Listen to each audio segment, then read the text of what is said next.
మీ love story విషయానికి వద్దాం. రీసెంట్‌గా ఎంగేజ్‌మెంట్ చేసుకున్నారు. కంగ్రాచ్యులేషన్స్. Thank you. అసలేంటి రహస్య గారితో రహస్య ప్రేమ గురించి చెప్పండి. అసలు ఎప్పటి నుంచి జరిగింది? నాకు తెలిసిందేంటంటే మీరు ఫస్ట్ సినిమా 'రాజావారు రాణి' గారి టైంలోనే లవ్‌లో ఉన్నారని విన్నాను నేను. తెలిసింది నాకు. సో అప్పటి నుంచి ఇన్నేళ్ళు దాచి ఫైనల్‌గా మొన్న ఒకటయ్యారు. సో మీ లవ్ స్టోరీ గురించి చెప్పండి. అంటే ఫ్రమ్ 'రాజావారు రాణి' గారి సినిమా దగ్గర నుంచి అండి ఇద్దరం కనెక్ట్ అయ్యాం. ఓకే. నా మైండ్ సెట్కి నాకు చాలా బాగా నచ్చిన అమ్మాయి. చాలా అంటే చాలా మంచి అమ్మాయి, నాకు ఇష్టం. నేను ఎలాంటి అమ్మాయి అయితే కావాలనుకున్నానో నా ఆలోచన తాలూకు. నాకు ఎంత ఎదిగినా ఏమున్నా నాకు మిడిల్ క్లాస్, నాకంటూ కొన్ని ఉంటాయి. ఓకే. నా ఆలోచనలకి ఆ అమ్మాయి చాలా బాగా సింక్ అవ్వడం, ఇద్దరం నచ్చడం. సో అప్పటి నుంచి ఇది 5 years అవుతుంది ఇప్పటికి. వేర్ ఇన్ రిలేషన్ 5 years దగ్గర నుంచి. బట్ చాలామందికి నా క్లోజ్గా ఉండే వాళ్ళకి తెలుసు. బట్ నా పర్సనల్ లైఫ్ని ఎప్పుడు బయటికి అంత నేను ఇష్టపడినాను.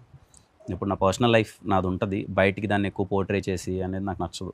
అందుకని ఎప్పుడు ఆ విషయాన్ని